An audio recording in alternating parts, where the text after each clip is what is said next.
안녕하세요, 한창원 변호사입니다. 오늘은 이혼 소송에서의 불법 취득 증거에 대해서 말씀드립니다.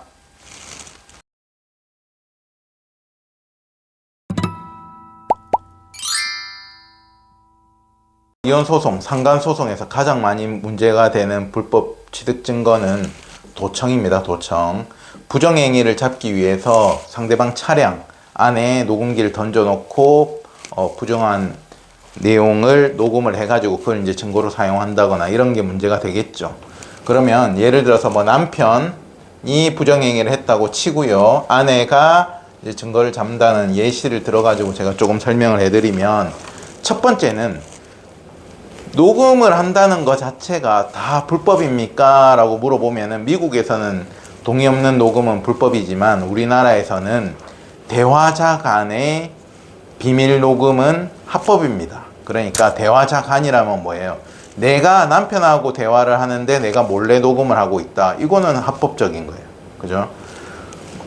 근데 내가 지금 이제 문제가 되는 건 뭐냐면, 남편의 상간녀가 있을 거 아니에요. 그죠? 상간녀와 남편 간의 대화를 내가 이 대화에 참여가 안 돼 있는데 이 두 사람이서 뭐라 이야기하는 내용을 내가 몰래 도청 장치를 설치하면은 대화에 참여한 사람이 아닌 사람이 녹음하는 거기 때문에 이건 도청에 해당되고 우리 법상 통신비밀보호법 위반으로 형사처벌이 되거든요. 근데 이 도청의 형사처벌이 세요. 벌금형이 없어요. 무조건 실형. 실형이 아니면은 집행유예 징역형으로만 돼 있기 때문에 그만큼 도청에 대해서는 우리나라가 법이 아주 센 형사처벌을 받는다. 그래서 일단은 제가 아내 입장에서 남편의 부정행위가 의심스러운데 불법적인 방법으로 내가 도청을 해서 증거를 따야 되나 이렇게 물어보면 저는 절대로 그냥 하지 말라고 말씀드립니다.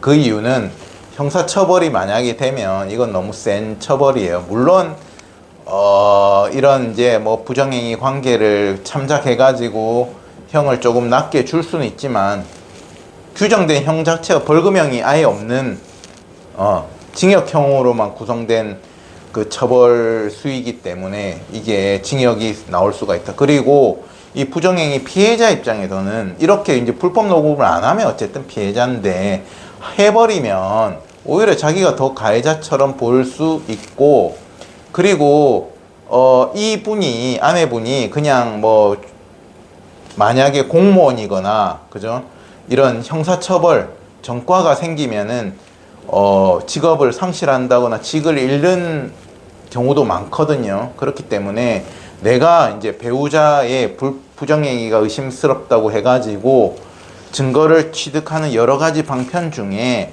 이렇게 도청을 하는 것은 저는 절대로 말립니다. 아시겠죠? 그렇게는 안 하시는 게 좋겠다.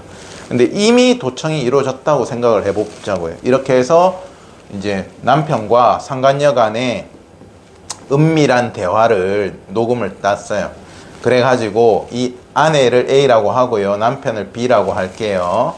그러면 A가 이제 증거를 확보했으니까 소송을 걸 거 아니에요. 소송을 이혼 소송이든 위자료 소송이든 상간 소송이든 걸겠죠. 걸면서 이제 너네 둘이 부정행위 한 거를 결론은 증거로 제시를 할 거 아니에요. 부정행위의 유일한 증거로 제시를 한다는 겁니다. 지금 제가 A 입장, B 입장을 다 말씀드릴 거예요. 자, A 입장에서는 이렇게 하면은 어떻게 돼요? 내가 굉장한 위험 부담을 해야 되죠.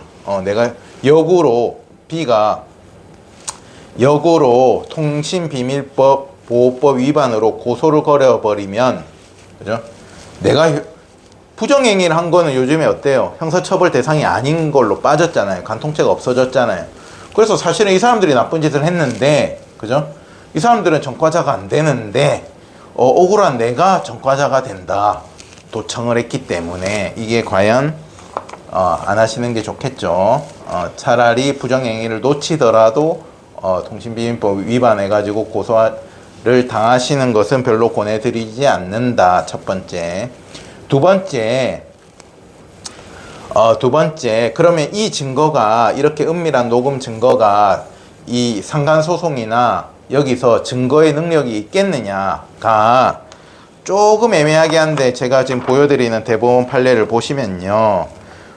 통신비밀보호법상 감청의 의미 및 요런 내용이 있고요.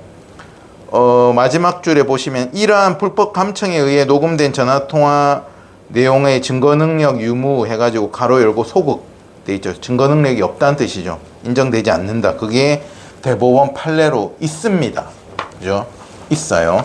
그리고 통신비밀보호법 제4조를 보시더라도 이렇게 불법 검열에 의하여 취득한 우편물이나 불법 감청에 의하여 취득한 전기통신의 내용은 재판 또는 증거 절차에서 증거로 사용할 수 없다 돼 있죠. 그렇기 때문에 자 일단은 A 입장에서 내가 이렇게 형사처벌 받을 위험까지 부담하면서 도청을 해가지고 이걸 증거로 냈는데 역으로 형사 고소가 걸려가지고 나는 전과자가 되고, 전과자도 약한 벌금형 전과자도 아니고 징역형의 전과자가 되고, 또 내가 이렇게 위험 부담하면서 낸 증거가 방금 말씀드린 대법원 판례에 의해서 배척당해가지고 이런 상간소송이나 이혼소송에서도 내가 패소할 위험성이 있다.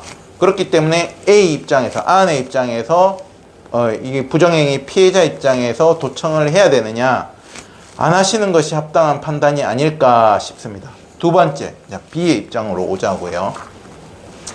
어쨌든 A가 나를 불법 감청해서 증거를 땄어요. 그래서 증거를 이 사건에서, 이혼 사건에서 내지는 상간소송에서 제출했어요. 그러면 그죠? 이제 남편 요 부정행위를 저지른 B나 이 상간녀 입장에서 지금 말씀드린 대로 첫 번째, 아까 변호사님 이야기한 거 보니까 이거 통신비밀보호법 위반이네, 통비법 위반으로 고소를 걸어버릴까, 통비법 위반으로 고소를 걸어버릴까 생각을 할 수가 있고요. 두 번째, 그 다음에 이제 요 고소를 걸어버리면 아까 방금 말씀드린 대로 이 상대방이 낸 부정행위 증거가 다 배척되니까 나는 이 지금 이혼소송 등에서 이길 수 있지 않을까, 이렇게 고민을 하게 되죠. B 입장에서. 근데 제가 또 제 의뢰인이 B예요. 그럼 상대방이 이런 이제 증거를 냈어. 그랬을 때 바로 A한테 통비법 위반 고소 걸고 증거 배척 주장하자, 이렇게 잘 안 합니다. 이것도 왜 안 하느냐, 잘 생각을 해보세요. 이게 이제 제가 이혼 소송은 뭐예요? 이미지 싸움이죠. 일단은 부정행위는 누가 했나요? 남편과 상간녀가 했잖아요. 그러면 어쨌든 우리가 관념상에는 피해자는 아내인데 내가 어쨌든 부정행위를 했다는 걸 형사사건에서는 이렇게 뭐 불법 위법하게 수집한 증거는 아예 판사가 볼 수 없도록 절차적으로 마련되어 있어요. 하지만은 민사나 가사소송은 어때요? 이미 상대방이 이 증거를 내버렸기 때문에 판사는 눈으로 나중에 증거를 인정하지 않는다는 두 번째 문제고, 일단 눈으로 내가 그 증거를 다 봤단 말이에요. 다 봤으면은 판사 머릿속에는 뭐예요? B가 바람을 폈네, 상간녀랑 바람을 폈네, 알고 있잖아요. 알고 있다는 거예요. 이미 B가 이미지가 나쁘다는 걸 알고 있다는 거예요. 알고 있는데 그래도 뭐 너도 통신비밀법 위반했으니까 좀 잘못됐고 뭐 하면서 조금 내가 위자료 금액 깎아주라, 니도 뭐 불법한 방법으로 취득했다, 이렇게 이제 조금 약하게 가는 거는 모르겠는데, 이 지금 부정행위의 가해자인 B가 피해자를 상대로 통신비밀법 고소까지 형사고소까지 걸어버리면 실제로 형사사건에서는 뭐 A가 전과자가 될 수는 있지만 이 이혼 사건이나 상간 사건에서는 판사는 A가 불쌍하다고 생각을 할 거 아니에요. 그죠? 그리고 B는 너무하다고 생각을 할 거예요. 너무하다고 생각을 할 겁니다. 그래서 지금 아까 말씀드린 대로 그러면 증거를 다 배척할 수 있지 않느냐.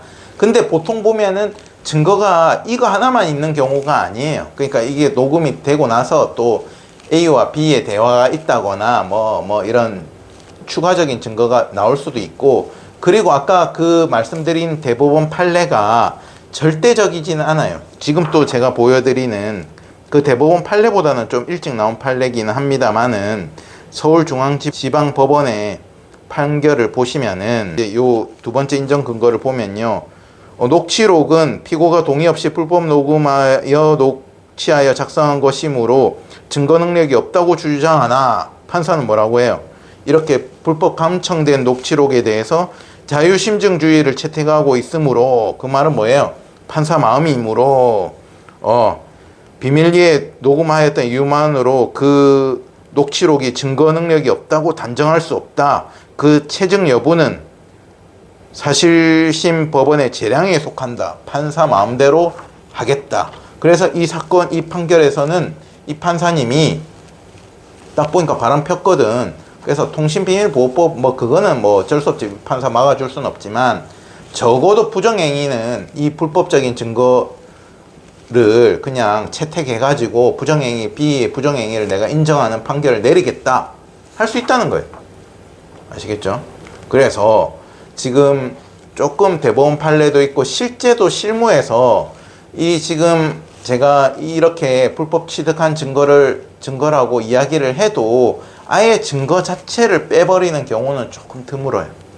대부분 자유심증주의 방금 말씀드린 판례 언급하면서 판사님들이 그냥 인정해 주는 게 더 많은 것 같다는 느낌이고요. 그리고 설령 빠졌다고 치자고요. 설령 빠졌다 쳐. 증거능력 빠졌고요. 대법원 판례에 따라서. 그리고 통신비밀보호법으로 이 사람 처벌받았다고 치자고. 근데 판사는 누가 미워 보이겠어요? 비가 미워 보이겠죠. 너무한 거 아니야? 자기가 바람 피놓고 이렇게. 그러면은 위자료 해봐야 얼마나 되겠어요? 그죠? 위자료 해봐야 2, 3천만 원 문제 아닌가요? 그런데 재산분할이라든지 양육권이라든지 양육비라든지 이런 다른 요인들에서 판사가 열이 받쳤어. 그래서 그래, 네가 주장한 대로 내가 대법원 판례에 따라서 그냥 배척은 해줄게. 그래, 너 부정행위 안 했다 쳐. 근데 내 머릿속으로는 뭐예요? 나는 이미 봤으니까 알고 있다는 거지. B는 밉다 이거야. 판사 눈에. 그러면은 재산분할에서 확 판단을 해버리면, 그죠? 그게 과연 B 입장에서 현명한 선택이었나. 그래서 이게 사건마다 다 달라요. 이게 그냥 이렇게 통신비밀보호법 위반으로 이렇게 증거가 제시됐을 때 무조건적으로 형사고소를 한다, 또 이거 배척 주장을 한다, 이게 무조건적인 게 아니고 그 사건에 따라서 저도 통신비밀법 위반으로 고소를 걸어야 되는 사건도 있고요. 또 아닌 사건도 있고, 전체적으로 이미지가 우리가 B가 예를 들어서 재산분할이 더 중요한데, 그죠? 재산분할 다 망쳐먹어도 상관이 없다. 그럴 수는 없잖아요. 그죠? 그렇기 때문에 이것은 조금 신중하게 판단하셔야 된다. 그러면서 실제로 고소까지는 안 하면서도 증거 능력을 조금 배척해 달라, 내지는 위자료에서 조금 감액을 해달라, 내지는 위자료로 반소를 좀 건다든지 그럴 수는 있고요.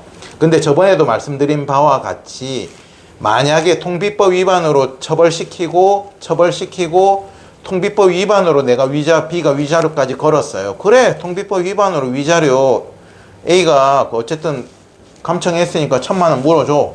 그러면서 너는 근데 부정행위를 했으니까 위자료 원래는 2, 3천만 원 수준이었는데 5천만 원 물어, 이래버리면은, 그죠? B는 되로 주고 말로 받을 수도 있다.